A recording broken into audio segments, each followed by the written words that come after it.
परंतु मानवता हमेशा हारती है। मानव विजयी होने का भ्रम पालता है, परंतु मानवता उसे हर दम तोड़ती है। तो फिर आखिर युद्ध होते क्यों हैं?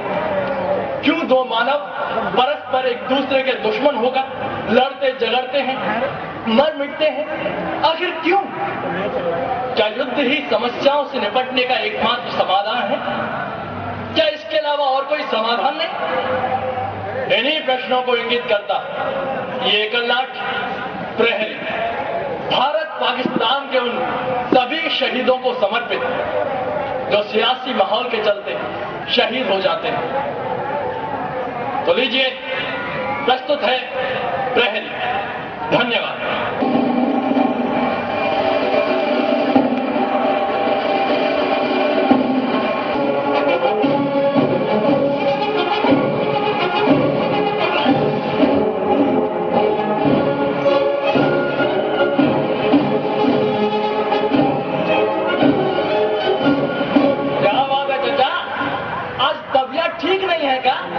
लगता है रोजा लग गया है आपको।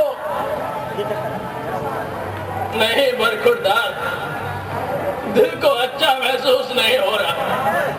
एक बार फिर से जंग छिड़ने के हालात बन रहे हैं। तुम काफी लोग अपनी आदतों से बाज क्यों नहीं आते? अल्लाह रहम करे। अच्छा, युद्ध हम करते हैं? बहुत खूब। अरे अपनी कौम के लोगों को क्यों नहीं समझाते कि अपने मुल्क में अमन चैन से रहे? जब तुम्हें तुम्हारी मर्जी के मुताबिक अलग मुल्क दे दिया तो फिर परेशानी है। क्यों अपने मुल्क में अमन चैन से नहीं रहते? सही कहते हो जनाब, सही कहते हो। बंटवारे के वक्त हमने भी यही सोचा था कि हम अपने मुल्क में अमन चैन से रहेंगे, शांति से रहेंगे, पर नसीब न जाने कैसे कैसे दरिंदे बैठ गए इस सियासी कुर्सी पर।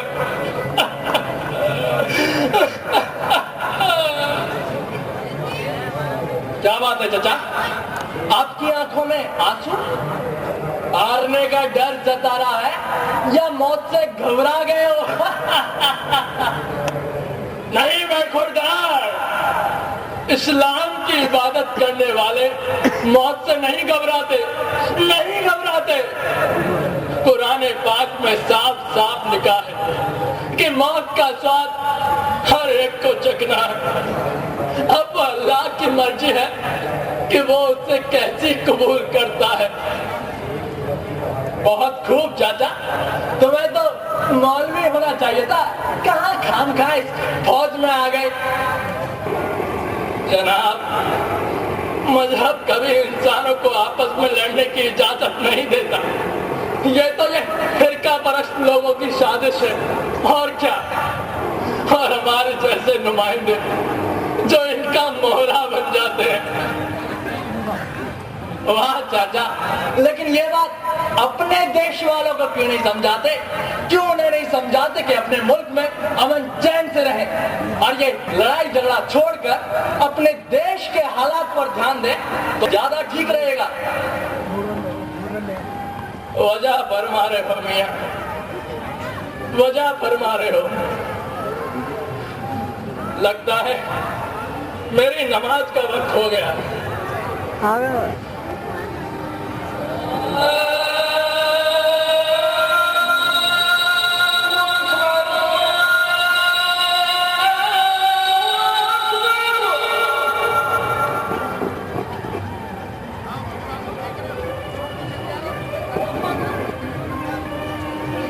क्या बात है चाचा, पानी चाहिए? लो मैं देता हूं, ये लो।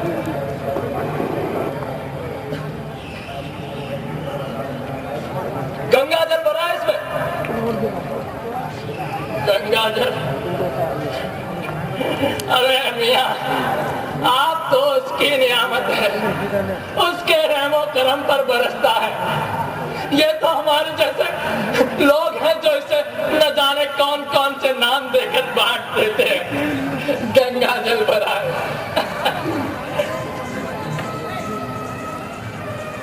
वाह चाचा, आप तो कमाल हो। आप तो ऐसा करो, हमारे यहाँ आकर इलेक्शन लड़ लो, जीत जाओगे। हमारे यहाँ के नेता भी यही करते हैं। वजह फरमा रहे हो।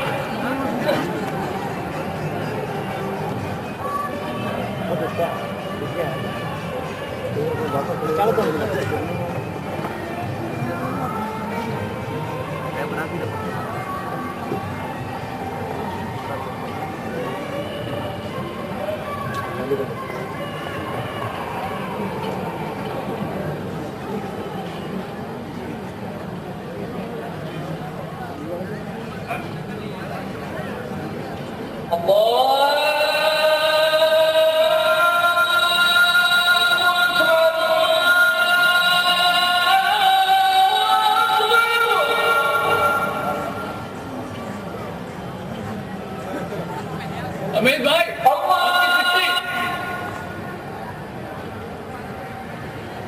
या खुदा, अरे मुझे कौन चिट्ठी लिखेगा?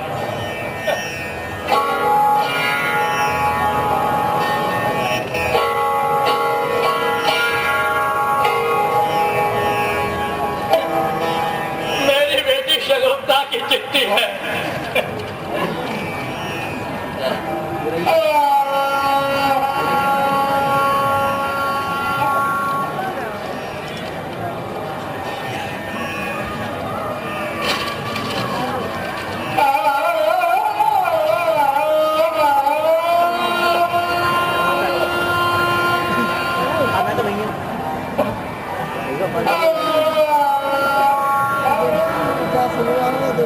क्या बात है चाचा, मुझे नहीं बताओगे?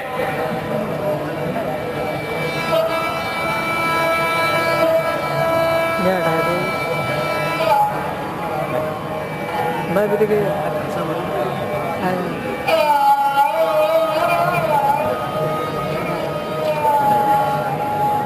चाचा, ये तो उर्दू में लिखी है।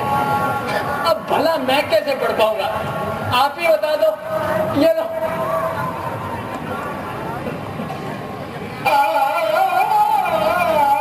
ये चिट्ठी मेरी लाडली शगुफ्ता की है। उसे उसके मामू के यहाँ छोड़ कर आया था।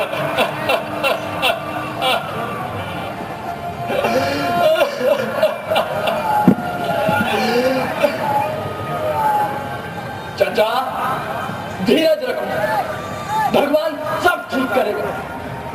क्या खास ठीक करेगा? अरे उस परवरदिगार को भी हम लोगों का इम्तिहान लेना था। अरे इस मुल्क में शैतानी ताकतें इतनी बढ़ गई कि वो कुछ कर ही नहीं सकता।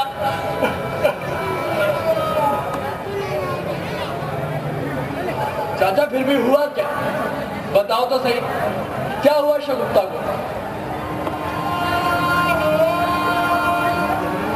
उसे कुछ नहीं हो सकता, उसे कुछ नहीं हो सकता।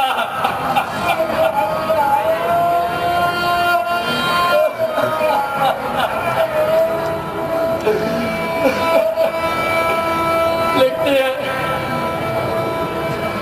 शहर में सियासी माहौल के चलते दंगे छिड़ गए। शगुफ्ता कॉलेज से घर आ रही थी। उसे इस बात का इल्म नहीं था कि रास्ते में दंगाई है। उसने 1000 मिन्नतें मांगी, 1000 मिन्नतें मांगी, और दंगाइयों ने उसकी एक न सुनी। उन बेड़ियों ने उसकी तार तार कर डाली। ओ या अल्लाह,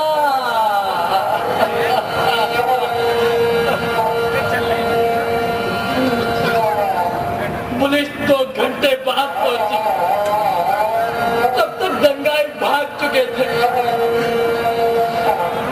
चारों तरफ मौत का मंजर था, दंगे ही दंगे। मेरी शगुफ्ता को बदहवास हालत में घर पहुंचाया गया। जाकर देखती है वो घर जाकर देखती है कि उसके मामू माली की लाशें पड़ी हुई है।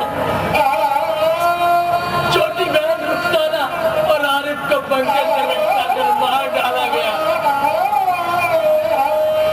शगुफ्ता से ये देखा नहीं गया और उसने खुद को फांसी लगा ली। और मरने से पहले ये सारा वाकया मुझे लिख भेजा। कहती है अब्बू मुझे माफ करना।